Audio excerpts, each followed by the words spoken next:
le moment est venu d'appeler les peuples au soulèvement populaire à l'application de l'article 64. Et de même, message où ils allaient pour la bande de prétendants, résistants, combattants. Le pays est en train de passer un moment très très grave. Silence n'a pas nos alliés complices. En ce moment, tout ce que vous avez à faire, c'est de mobiliser la population congolaise pour l'application de l'article 64 pour le soulèvement populaire. Donc, ce que vous avez fait à Marambo au Kara, quelque part, Marambo est en radio, il y a un lingo au Kara.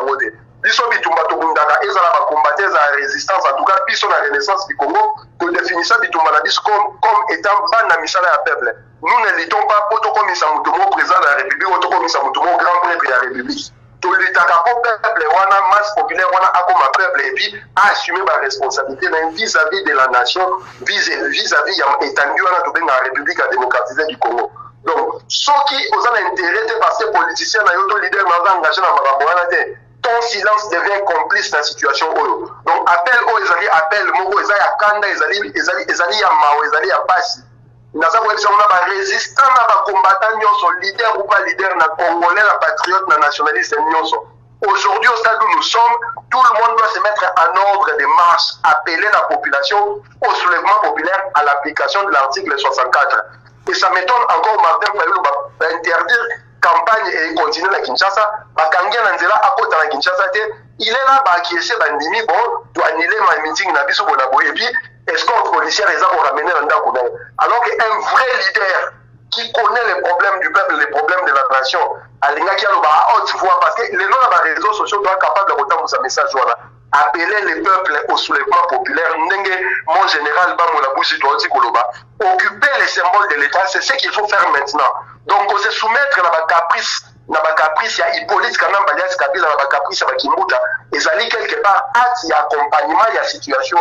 Et nous n'allons pas accepter la prolongation de l'élection à Bango, quel que soit à 24 heures, quel que soit à 1 heure, quel que soit à 2 minutes. Dans le baguette de 23 décembre, élection, d'après le calendrier Tanzini qui allait, ça l'élection à Boya Occupation, aussi là, une fois pour toutes. Au cas contraire, tout le monde doit appeler la population à l'application de l'article 64 au soulèvement populaire. Sinon, toute personne qui appelle la Kanakombo appelle les Congolais, la Congo à Congo. Ceux qui ont dû postuler, pour nous, ces gens-là seront considérés comme étant des collaborationnistes. Parce que Tom Matato Kita, article 64 Zalim Bokonzi à terrain, et Kangi 4 coins Kanala. Donc, Moutarobi Mazalité, tous les problèmes dans l'inimitié, il s'agit d'une situation qui concerne la nation Congo. Et nous devons agir en conséquence. Juridiquement parlant, il y a un article 64, mais on peut se permission, et un article 5, où ils vont reconnaître le peuple souveraineté. Et au nom de cette souveraineté-là, et au nom de l'impératif constitutionnel de l'article 64, nous devons mobiliser les peuples à prendre ses responsabilités. Pour une fois, le peuple, la population, la masse populaire, comme un peuple. Nous avons la leader, depuis un même moment, nous avons exemple, analogie par rapport à la situation en France. Les gilets jaunes, Macron, na piédestal, ils ont individu l'âme occupé par rond-point, mouvement. Si la population congolaise était un peuple, il allait connaître ses droits et ses devoirs. Et dans la situation, il y a appliquer les devoirs. Parce que l'article 64 dans l'alinéa, tout Congolais a les devoirs. Donc, il y a obligation, il y a Congolais qui sont à la donc, il y a Congolais qui sont à la oser la soki résistance na mnosa le logo oser la soki leader na mnosa le logo oser la soki combattant na mnosa le logo oser la soki parti na mnosa le logo moko boye alors que batu baza beaucoup faire situation comme désastreuse pour la mission tu seras considéré comme un complice toza sous la taille distraction de toi na taille mobilisation tous azimuts et na ordre leader na libisa na maestro pour na koya le 22 décembre oyo à Paris grande marche et application article 64 et qu'on va partir à 13h dans le Château Rouge et qu'on dans la République. Et le 23, application article 64 sur toute l'étendue du territoire national, il y a République à démocratiser du Congo. Donc, moto na moto, moko na moko esika zali asa la mobilisation dans le sens wana poto kenda liboso. Matondo maestro bazong selo maloba. Merci mingi ndeko Zoro Bilela, merci mingi. Ndenge tokokende na yango malembe yango wana message est passé moto na moto aya apesa makanisi na ye moto ne ezali te oye olobi otiki bande comme susu balo banga nazo compléter bino kaka lelo ndenge tokomi kovanda to tourner lisusu elingi koloba le peuple congolais, la diaspora, toute tendance confondue vers les politiciens. Bato mususu bazo kanisa ke toza komemela bango basakte. Elingi koloba nini? Entre Bisso na Kinshasa, le 8000 km où ils ont séparé Bisso, pont ezali kaka moko ezali bande kona Bisso ya ba politicien. Bango mutu bazali pont entre Bisso na Congo. Ben fort oyo biso tosali na kati ya diaspora, makelele nyonso tosali, mobilisation nyonso tosali, ba marche nyonso tosali, et boti moumana yango oyo ememi une lueur, il y a prise de conscience. Merci ndeko na kopesa o maloba tout de suite. Zana patience. Epesi lueur, epesi forme wana oyo, il y a prise de conscience oyo koti en grande partie na Congolais nyonso oyo a utilisé kaba réseaux sociaux a yebi ke mboka na biso ezali sous l'occupation, à comprendre que Hippolyte Kanambe c'est un usurpateur, à comprendre que poto bimisa mboka na biso na bowumbu futo bima. Évidemment na condamna ka peuple congolais te. Parce que non seulement que Bazali privé et information, bah commis entre guillemets, vous permettez le terme, bah ignorant, mais Bazali, bah koki cause la bah victime, parce que Tobo sanate que le 12 millions de morts y a bah congolais, et Zali kaka bah oe bah kenda kubuma bah wana katia banda kuna bangote. Le rapport il y a 2014, si j'ai bonne mémoire, il y a Congo Brazzaville, dans le département d'État américain stipulé que pendant les 10 dernières années, à partir de cette date-là, le Congo Brazzaville a récupéré Bakor Nakati, il y a fleuve Zaïre, entre guillemets Congo, plus ou moins 4 millions, dont la plupart des jeunes. Est-ce que nous nous comprenons? Est-ce que nous nous comprenons?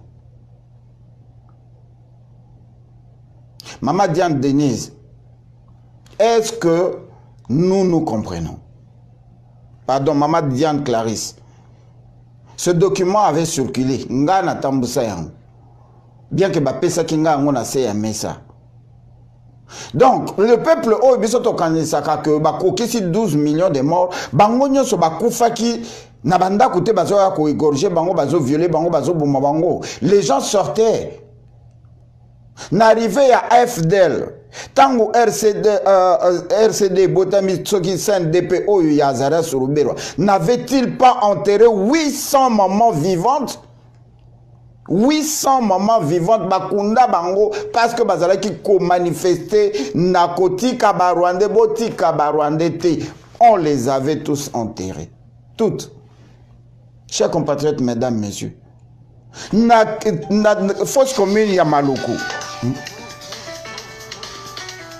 Merci Bandeko Bozala na système Yakobenga une façon que sonner au Kati de manière que Nakope Sabino Maloba par rapport à Yandenge Nazo recevoir l'appel, vous n'avez pas besoin de laisser les téléphones sonner jusqu'au bout. Nakobu Melate Nazo Pe Sabino Nyoso Maloba. Tout ça la makasi tozoa vraiment entre moins de 10 minutes chacun poto mekakosi le savant. La fois passée on est resté ici 4h30 ti caméra et kataki kutu yango moko parce que échauffa qui tellement y a trop.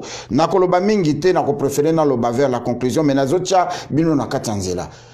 Et qu'est-ce qu'il avait fait ndenge na witi koloba batu babimaka batu babandaki kobima mais et loko za koboma biso to loba yango biso ba honorable.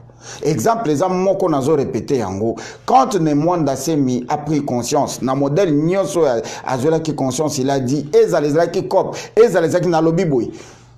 Il était une des seules personnes à tellement à Katia Congo à lobby. Hippolyte Kanambe, c'est un Rwandais. Il faut chasser les Rwandais, il faut le tuer. Il faut au Kangabango. Et tant qu'il y a Bengaki, soulèvement populaire, Bisoba honorable, naba déshonorable, to Bengaki, ville morte. Voilà confusion oyeko taka nakatia peuple bazako balancer ni tita misère à que gauche à que droite azo ebate to kende wapi. Ba jeune na biso nyonso oyo to kolaki na bango na kata ba dojo ya moto na moto tozo kende ko bunda na moto na moto. Commando Kaima biso bana commando Kaima. Ba créer bango na mususu tekaka Francis Kalombo oyo. Lelo to koma kolanda bango na sima. Bango nyonso tuna ba Werason, ce sont eux qui ont créé bazu ba kuluna na ba kadogo, ba former bango, ba koti bango na kati ya ba milliers ya ba jeunes, surtout epai na biso na changu. Ba koti bango, bazo ya ko organiser ba réunion, ndenge nini to ko telemela ba Rwanda, il faut to bando triangle bango, il faut to opération to ebindako, nzoka na kati na bango bato bazo ya na idée wana, bazo ya ko benda ba jeunes na biso, oyo ba yebi, o baza makasi, o baza na force o basinya o babayaka noa lokola kimbuta place mona kimbuta bazo identifier bango ils ont commencé à éliminer moko bomona yango ba vidéo ezali bakoya na porte na bino babeti oui jinaza o azalaka bate pa batire sommation kotaki. On ne peut pas dire que notre peuple a meka kobimate et tala ba plein o ezosala to beteli yango émission na kozala molaite pona nini bande ko na biso ba politicien ba ko utiliser yango te. Donc peuple c'est vrai abimaka azelaka mutu atinda ite mais dépendre na prise de conscience soko kei et pas na biso bande ko na biso ya oya mandefu na bilamba ya pembe babota maka azako kola bazako yebisa ye ozali palestinien mabele o ezali ya yo la Mésopotamie ezalaka ya biso.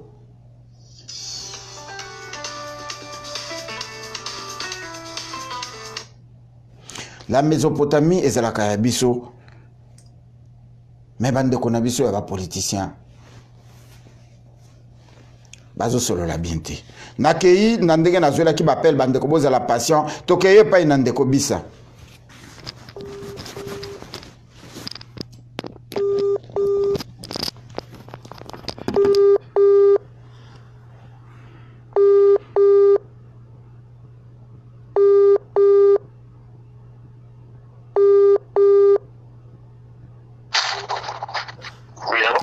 Le sac on dekobisa to yepa inayo malobe pa inayo. Merci beaucoup ndeko Dino na pese mbote na bandeko zo bibele na ndeko commandant bo melandinga likia utuleka wana. Ngai nazana deux sentiments liboso boza peut-être surpris na éviter ceux qui boye bakake tozana ba leader de toutes les personnes que nous mettons nos espoirs sur ces gens-là, c'est parce que nous sommes incapables d'être à leur position ou à leur place ou faire ce qu'ils sont en train de faire. Nous avons la tendance, ou à tendance à Mutuboy, ou à tendance à Mutuboy, ou à tendance à Mutuboy. Du coup, oui, il y a plusieurs années, nous avons même tendance à émission. Nous ne sommes pas des ennemis. Quand on avertit par exemple qu'il y a un dialogue, il y a d'autres personnes qui réagissent par la colère, la brutalité. Il y a d'autres personnes qui passent les messages correctement, n'allez pas au dialogue. Ils continuent, ils tombent. C'est la même chose avec les élections. On a situation notre que na usenga na bino au monito tika na usenga ba congolais s'il vous plaît na usenga na bino peut-être pas clair. To meka okola na niveau ya patriotisme auto que na na combat. C'est nous qui devons apporter ces changements là-bas. C'est pas les Fayoulou, c'est pas ces politiciens que vous voyez c'est tout là. Parce que chaque Congolais Azali appelé à une mission à atteindre. Il y a une différence entre nationalisme et patriotisme. Le patriote défend son pays. Il a l'amour de son pays. Et puis il y a qu'à défendre la frontière avec intégrité, sans intérêt quelconque. Au moins, si vous avez été surpris, vous avez ce que Kabila est en train de faire, vous avez comme ils sont en train de les bloquer, parce que mon espoir n'est pas dans ces élections-là. Je l'ai toujours dit, le président Tshisekedi en face, Kabila a une très mauvaise volonté. Il ne va pas organiser les élections, il va tourner un dialogue, on sait ce qu'il va faire. Nabi Papa, vas-y, si vous avez besoin de nous, on va nous soutenir. À Félix, Kabila a une très mauvaise volonté d'organiser les élections. Nous savons ce que nous sommes en train de faire, vous, les résistants, pour ça, nous n'avons rien à faire maintenant.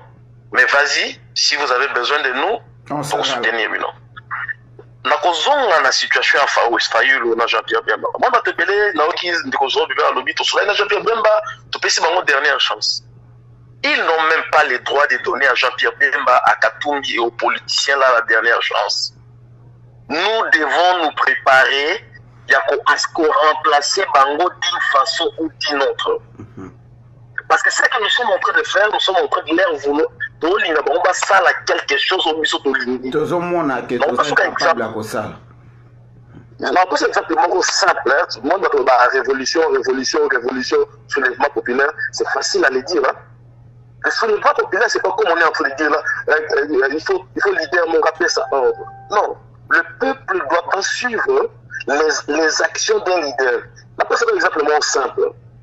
Fayoulou, c'est très populaire le lot, dans Makambo et la Genève, même si derrière un mot, ils allaient Katumbi, ils allaient Jean-Pierre Bemba, qui a eu des responsabilités, qui n'a rien fait pour ce pays, a soutenu Fayoulou. Sur ce point-là, je n'étais pas d'accord. Mais Fayoulou, c'est un homme intègre, c'est un Congolais, quelque part, il aime son pays. Vous êtes en train de... Je ne sais pas s'ils ont... Et tous les politiciens là, je ne sais pas s'ils ont des conseillers, s'ils ont des gens qui ont l'expérience, je ne sais pas qui sont les gens autour d'eux. Vous êtes en train de venir pour une destination X, vous savez que votre ennemi, c'est Y. Nous en avons tout cas. Bloquer nous en tout cas, c'est juste un exemple pour vous faire voir niveau de la leader autour de moi en Congo. Bloquer nous en tout cas. Toi, tu es en train de rester là-bas, dans tout cas. Les régimes en place sont remplacés à Fongolonzela. Mais il ne le fera jamais. Mais on peut cet exemple, il y a un jeune garçon en Ouganda, comme on a dit Bobi Wine, un jeune musicien au thème de la Museveni. On lui a fait la même chose. Mais tellement qu'il était avec la masse, il était avec les gens, les gars s'est déguisé parmi les publics. Abimi na makolo, a détourné mon longo, il y a barrière, basalaki, à qu'on s'est retrouvé dans les milliers, il y a public, il y a population. Nous savons qui a le contrôle du Congo avec Kagame, le problème que nous avons, c'est quoi? Nous avons les gens qui se disent des leaders, mais ils ne sont pas des leaders. Quand je dis qu'ils ne sont pas des leaders, les gens ne les applaudissent pas, parce que le peuple, c'est comme le vent. Des gauches, qui à droite, ils sont en train de chercher quelqu'un, la cima. Mais nous, qui a, disons que Tolingi soulèvement populaire, Tolingi révolution, Tolingi changement, ça la bonne côté va bien dans mon ordre, nous sommes en train d'oublier, comme Gandhi a dit, que c'est nous qui devons être les changements. Parce que si nous commençons à nous préparer, et moi je suis content qu'ils échouent. Parce que si ces gens-là réussissent avec les mentalités, les comportements qu'ils ont à avoir le pouvoir, ils n'ont pas le patriotisme en eux. Et du coup, nous allons retomber dans ce square one. Tout le monde appelle ça qui est exemple là à Kabila. Quand on va venir qui bande pas rwandais à Kinshasa. Je vais vous dire qu'est-ce qui s'est passé. Kabila a parlé le langage politique dans les médias. Il avait une équipe qui était prête et qui était en train d'encadrer la carte à main, c'est qu'on a poussé. On va perdre, mais quand on bongisa micro, on a perdre. S'il vous plaît, là c'est bon, là c'est bon. Au moins, chaque leader politique a une équipe noire. Par exemple, pour que le peuple se relève, c'est toute une équipe qui va être dans la population avec un objectif d'inciter cette population à réagir. Parce qu'un leader sera lobby, parce que c'est ça qu'ils n'ont pas. Tous les politiciens qui sont au Congo là, ils n'en ont pas. Parce qu'ils arrivent, ils ont peur d'abord de donner un mot d'ordre. Parce qu'ils vont être intimidés. Et le pouvoir en place, mais ils vont très bien. Mais ils n'ont pas les équipes derrière eux pour accompagner certaines instructions. Écoutez, moi je vais dire ça, mais vous poussez la population, Zourouana, au lieu de vote, va casser. Parce qu'un leader ne peut pas dire qu'il allait casser. C'est l'équipe qui est derrière, c'est les leaders-là qui va se faire ça. Moi je suis content, je suis 100% à l'aise, je suis calme pour que ces choses-là arrivent. Parce que les choses-là vont arriver jusqu'à ce que la personne qui est patriote, qui s'est préparée et qui a une mission de libérer cette nation, on a pu que Congolais, on les devant. Parce que oui, la Kabila dégage. Mais le vrai problème, les alliés dans Kabila dégage, c'est le système. Vous avez la position, vous avez la député, vous avez la présidence. Ils ont surtout salué d'accord. Ils ont la Fayoulou, ils ont la caméra, la Félix. Ils ont fait les accords dans un pays où c'est occupé. c'est un truc d'abord que nous récupérer d'abord notre pays. Il faut voir d'abord l'idée des gens qui disent qu'ils sont nos leaders. Et c'est contact déjà qu'on partage le pouvoir. Maintenant, plutôt, il a dit, écoutez, nous mettons tout à côté, mettons les efforts ensemble pour récupérer le pays. Merci. Et comme ils ont les deux. Merci beaucoup. Non, si ça m'a canisinayo dans toujours une minute. Comme ils n'ont pas. Là, on a content. Pourquoi? Parce qu'avant aussi, j'étais dans les. En pensant que. Ah, bah, moi, il faut ça la boue. Ah, Djemban, il faut ça la boue. Ah, Bemba, ça la boue. Ah, Félix, ça la boue. Moi, j'ai dit, si je vous donne un conseil, vous ne voulez pas, je ne vais pas vous haïr. Je ne vais pas vous insulter. Si vous prenez conscience, si vous avez besoin de moi, la carte à côté, les mains à côté, je vais être là. Mais si d'accord, ça me fait aucune élection. Mais entre-temps, le pays, je vous garantis que ce pays va être libéré parce qu'il y a les jeunes hommes congolais, il y a Mibali et Abassi qui se préparent pour accueillir le bâtiment. C'est nous qui devons apporter le changement, pas ces politiciens-là. Merci, Djelo. Merci mingi ndeko bisa. Le peuple azali lokola mupepe ngai na lobi le peuple azali lokola mai azwaka forme ya récipient. Ya on appelle ça qui exemple que ça na peuple oya botamaka lokola ba Rwandais.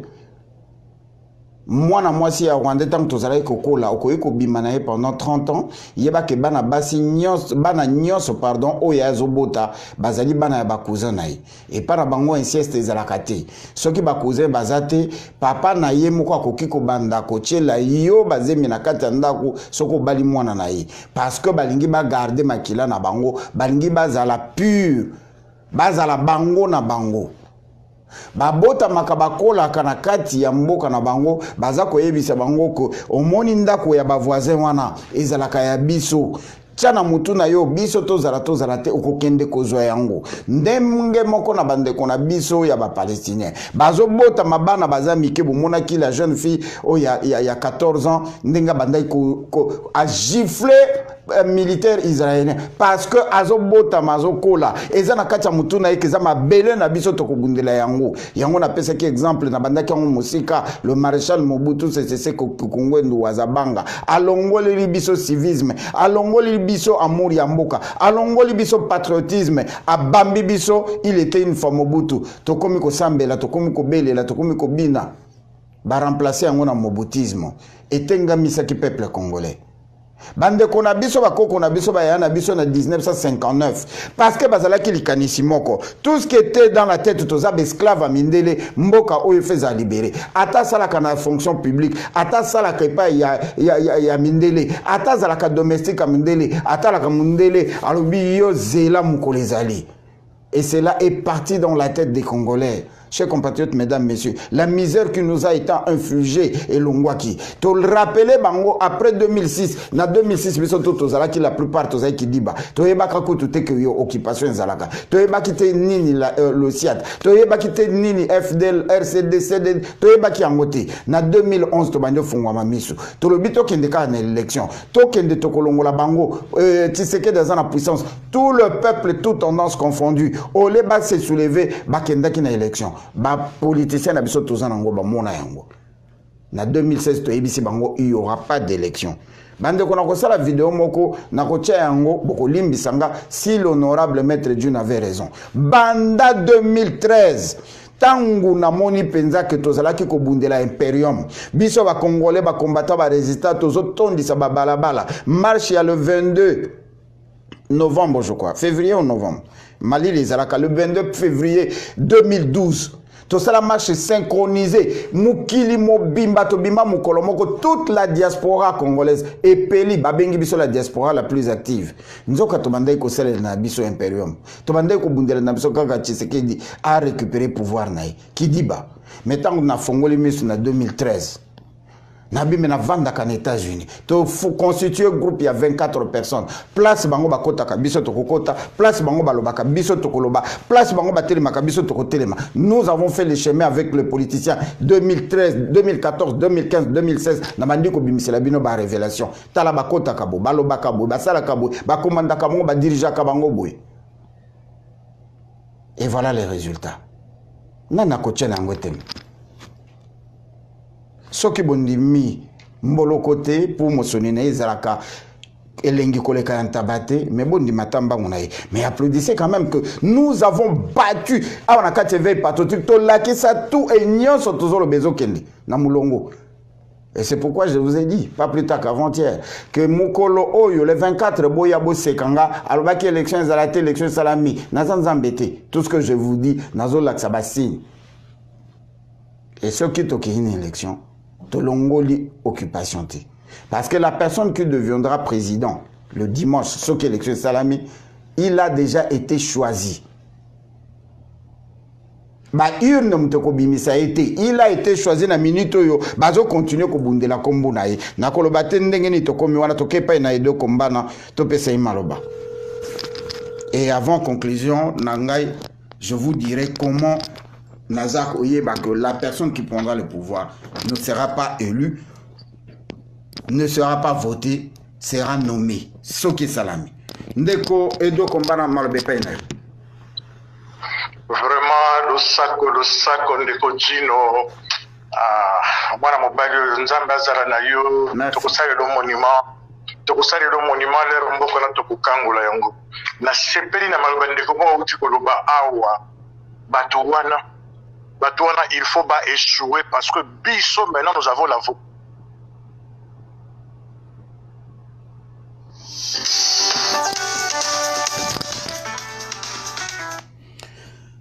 Ndeko ozali kobenga na Ontario, ndeko azali na maloba tokopeso maloba, merci. Oui. Maloba zonge pa na yo. Bato wana bazali ba aventurier. Oui, bato wana bazali ba aventurier, bazali ba commerçant, ba ko sali la mabumu na bango, bazali ba politiciens te, ce sont des commerçants. Ndeko Tino, yo osali makashi okomi honorable, faut comprendre biso to ba mbendre okimi biso, ozana raison.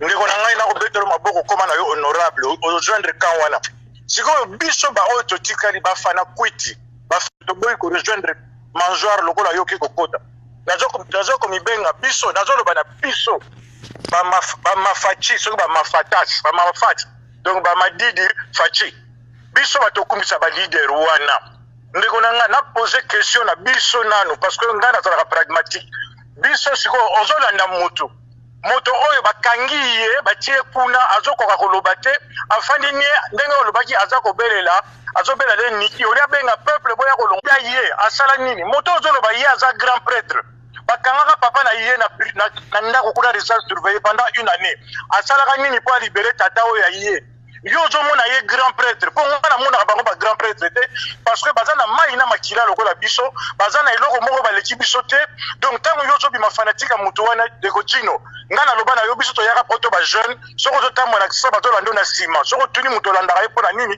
po awuta poto eza lokola lelo yo ozolanda Fayulu.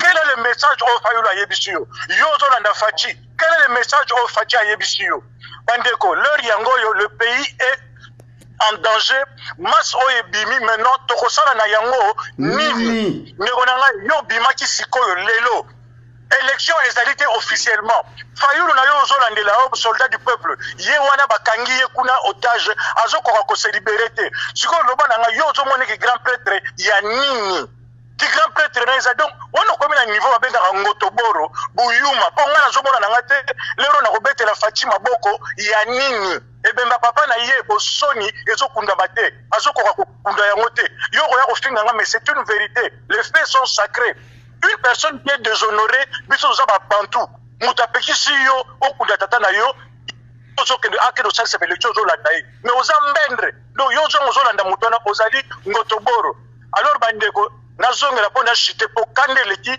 naza komigangela ngai nazoloba na ngai edo komba na mafati yo koma no honorable ngai nazomituna sikoyo baopportunité nyonso tokoluka mpo solo populaire esalama tosilisi yango ebemba papa bwemba torata ebemba Kester torata ebemba Marie Misago torata liwe ya papa Tshisekedi torata donc torate ba occasion machine à laver o batelaki biso tosali rien bakangi Fayulu otage tosali rien babomi bato na meeting na Fayulu tosali rien bapexi biso tokunda papa na biso tosali rien lopana ngasi kolingi opportunité ya ndenge nini o biso tout toza ba lâche tozali ba lâche tozolinga kosala eloko te alors nango nalobaki ke ngai na ye na solution Ndeko Tino ezali kama kobomba te nous devons être la nouvelle classe politique la nouvelle classe de sauvetage toza kobelela le leadership individuel ndenge uti koloba awa bapalestinien bayebisaka bango ke mboka wana eza ya yo nga nazoyebisa congolais nyonso ayebi ke mboka wana eza ya ye soko ofandi oyebi ke makilo etama na nzoto no ezali ya bocongolais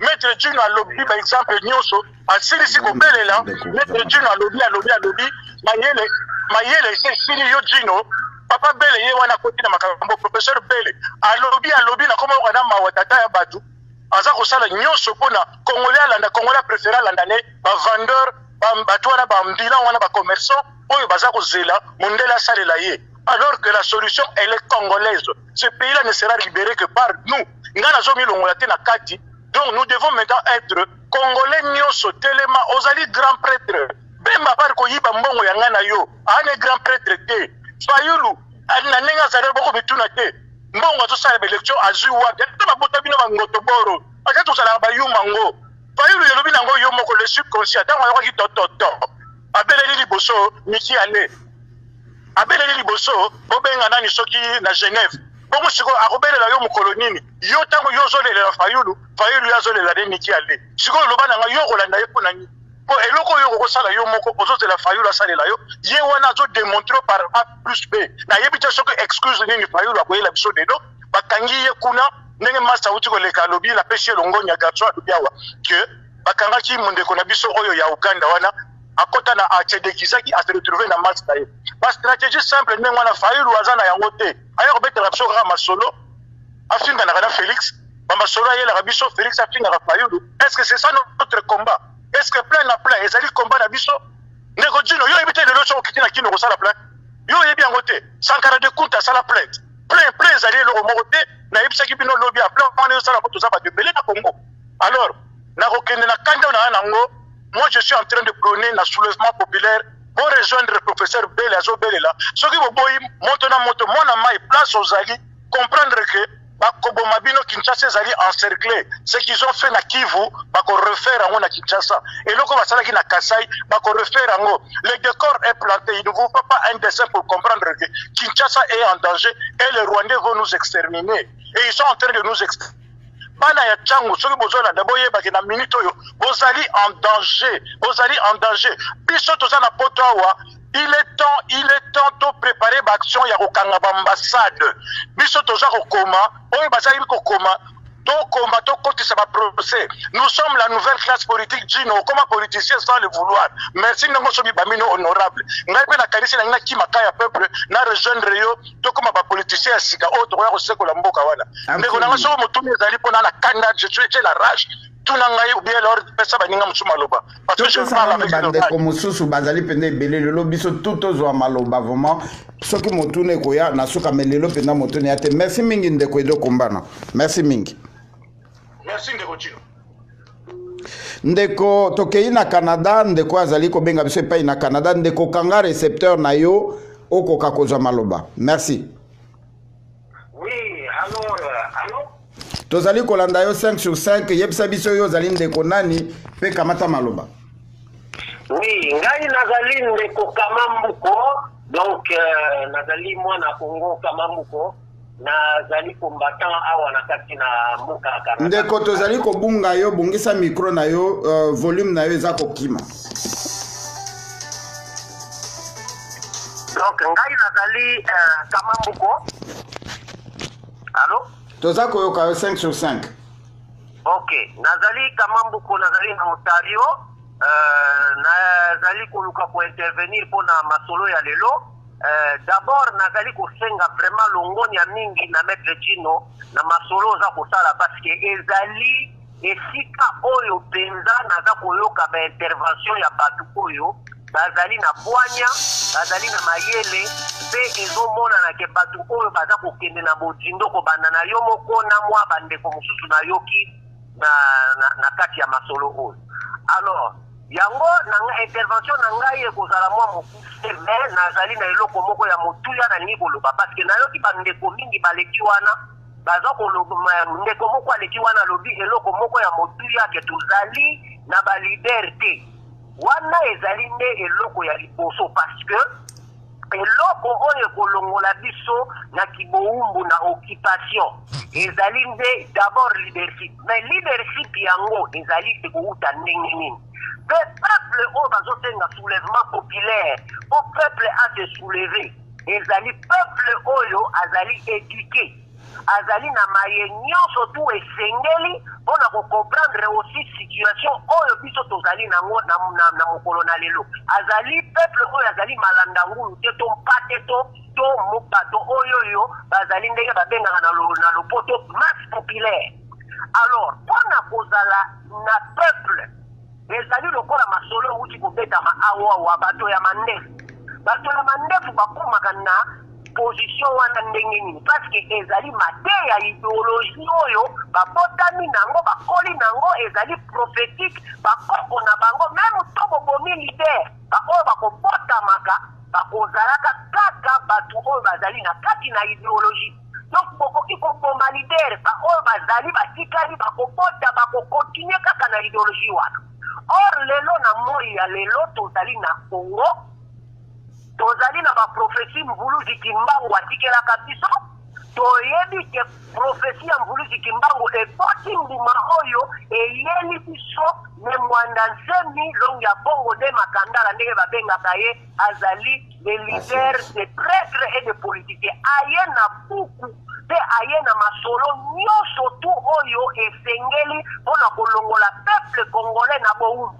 Umoni tozali na besoin keke forcément ne mwanda nsemi akoma président de la république, mais masolo oyo ye aye nango yango nde masolo ya motuya ekokomisa biso na même niveau oyo bato ya mandefu bayali nango parce que masolo wana soki ekoti peuple congolais nyonso tu moto moko akokoka kosakana lisusu na peuple congolais azali te parce que tozotala bien na masolo oyo aye nango yango nde masolo ezosala bapeuple nyonso tu oyo bazali na kati ya mokili oyo baza korespecte bango kobanda na bato na mandefu na bamindele na bachinois pe na bongo na bongo. Donc yango esengeli peuple congolais ayeba ke soki lelo tozali na masolo oyo ndenge mfumule mwanaseni aye nango ezali eza kokreye bareseau oyo ezali na domaine nyonso, na domaine ya bato babetaka mando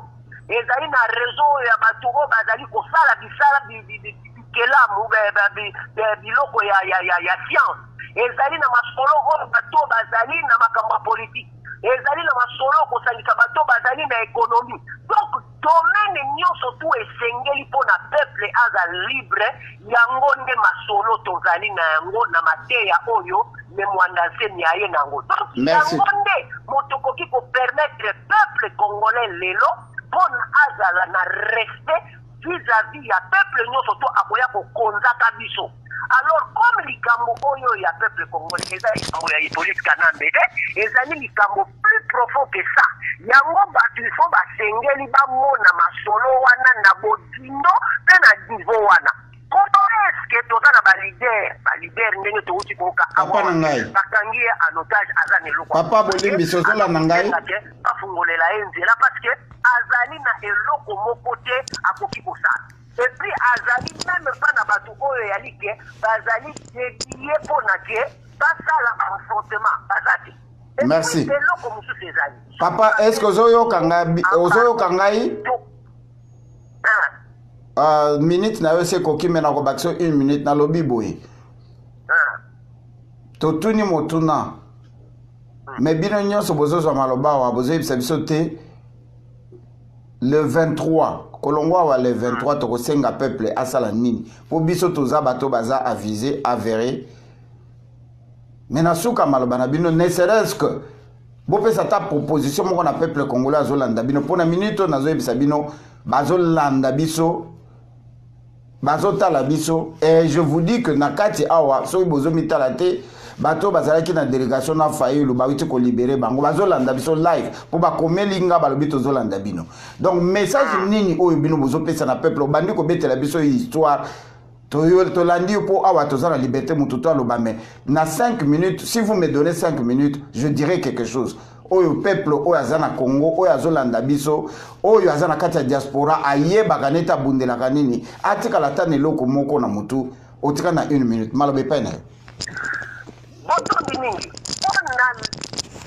mpona le 23 tolingi kosenga ke lokola ezali suka ya bokonzi mpe date oyo ezali ya kopanda ya kokende na mbongwana soki élection ezali te tozali kosenga ke peuple il faut atelema na place wana ezala bato oyo baza kokende na élection bazali na meme maloba parce que basi baloba yango mpe na bato oyo mpe balingaki kokende na élection te c'est-à-dire que barésistant tokozala na bango bisika nde biso nyonso tu tokokutana yango wana peuple congolais atelema po abenga na bato nyonso tu oyo bazali banguna na kati na mboka wana aloba ngai nazali kopesa message na peuple congolais yango wana merci mingi papa ezalaki esengo ya kozwa yo tokomi mbala nsima message na yo epase tokende epai na ndeko Bobo Congo maloba epai na yo. Oui, merci mingi Maître Dino, honorable Maître Dino. Merci. Merci na bandeko baso bazali kolanda na pesi bino mbote. Maître Dino na sengi maloba po na lobaki. Ozomona likambo ngo ndenge zali biso pe awa toza na kata diaspora. Biso pe ba oyo toza kolobaki toza kobunda po na mboka. Tozali pe ka ko se comporter ndenge moko na baye toza komona na Kinshasa.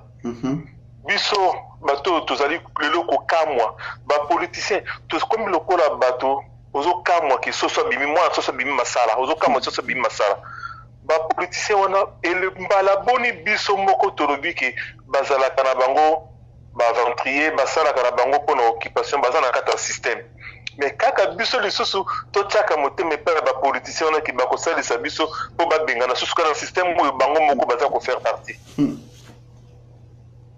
Donc ezali likambo ya kokamwa ba élection bato bakomi na komina ba msu bakomi ba résistant ya Fayulu ba résistant ya soki ya Bemba soki ya nani toza kokamwa ka ba politicien oyo kaka biso moko to fingaka biso moko to kundaka biso moko to lobaka lelo komi lisusu to pesi bango lisusu ligne rouge to kokena ba ligne rouge ngo timbu la boni to bandi ba ligne rouge depuis la 2011 ligne rouge ba politicien boye ligne rouge ba politicien boye ligne rouge tozo comprendre makambo te vraiment tozo yibate bato wana mbala moko kaka ba politicien na Kinshasa batombola mungongo bango nyonso basolisa peuple balobela peuple ezalaki tango kaka oyo ne mwana nsemi abenga kikito benga na ba Rwandais wana bango tu azali avant-prier azalo kuta bango tu balobaki à part wana balobaka eloko moko te parce que ils font partie du système okoki ko senga te na mutu akata nzete oyo moka vandeli Fayulu bakangi wana na koloba mingi te maître Dino ko bino si bolobi ebele na pesi papa Edo komba na mbote na sepeli na intervention na makasi na bandeko mususu mais eloko ezali ke question tuni après le 23 tokosala nini révélation ezali be ba Rwandais oyo bakambaka Congo ba Rouberwa ba Nyarugabo et consort bango tout bazana masisi ça fait une semaine bazana masisi avec Kundabatware na Kundabatware na James Kabarebe batindelinga vraiment ba photo na batu batindelinga ba photo na zana ngo bande voilà na kanamba za kuna sikoyo eloko nini basololi bazana deux possibilités ti lobi ba ko décision et ko tokoye bangole nanga okutana na ba politiciens deux possibilités. Première possibilité, balingi va annuler l'élection, va repousser en gros de 3 mois, ce qui de 6 mois. Deuxième possibilité, balingi va organiser l'élection Ndengezali dimanche prochain. On a vu la Kinshasa, va consolola na ba politicien lobby, va consolola ba politicien ba c'est bon que machine à voter cause à la exceptionnellement la kin, va kocha ba bulletin, ba bulletin de vote, il faut ba élection salama. Sikoyo l'élection na ekosalama vainqueur akobima ekozala Shadari c'est sûrement que Shadari mais l'élection kozala tellement attaché na ba irrégularité ba opposant ba kosala recours na Cour suprême akondima ba irrégularité wana ako annuler l'élection ntango akoanile baélection ekosala nini toza susu na 800 millions ya koorganize baélection mosusu te na année oyo to repousse toke na transition ya 2 ans. Donc biso toza kotia motema epai ya bapoliticien wana baza kozoba biso, mais biso kaka biso bato oyo baligne rouge ezopusanaka tozopusaka baligne rouge tokovanda tosala analyse biso moko.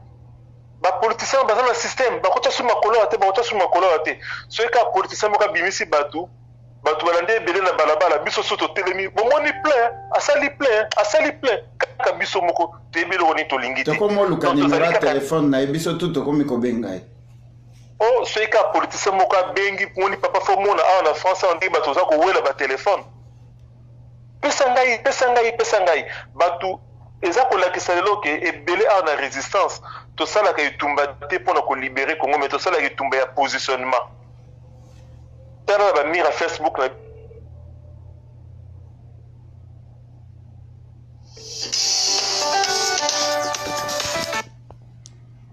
namoni patolu ke photo na 2012 nabimisa photo wana mposo akomi président yeba ngai. Donc le problème mpe ezali biso moko yango wana biso na kata CCDP toloba moto moi mopepe malili toza na position na biso kaka moko et puis bato nyonso bayaka kokuta biso kaka wana. Bapoliticien oyo wana tobeta bapoliticien soki tolandi bango tokotala eloko moko ekobima te eloko moko bakosala ezali te totika kokonte na bango tokonte na leadership na biso moko et puis tokoyeba kokende liboso. Merci mingi papa. Merci mingi ndeko Bubo Congo, merci ezalaki esengo ya koyoka yo toko continuer na kopesa bino maloba na kokende na Angleterre je crois ndeko moko azali kobenga biso ndeko abengi biso na Canada numéro esuki na 3615 tokozongela yo tokende nanu ndenge tozwaki bapel tozwaki numéro moko ya Angleterre ndeko tozomeka kobenga yo ndeko oyo numéro esuki na 7315 tozokoka kojoindre yo te parce que obengaki na ligne direct soki moyen ezali tozokoka kojoindre tozoyamba te en fait.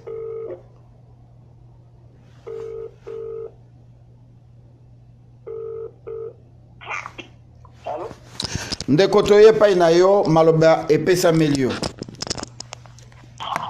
Ndeko merci mingi Gino na bana kolando na direct mais nanga pona ebisa yo ke ndenge bato bana kolanda live power tiki ba memi cortège Martin Fayulu na aéroport yango na nanga kolobelela.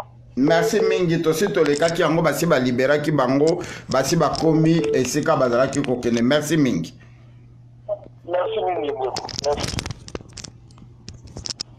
Yes, allô? Allô? Oui, allô. Je voulais prendre la parole à l'émission si c'est possible.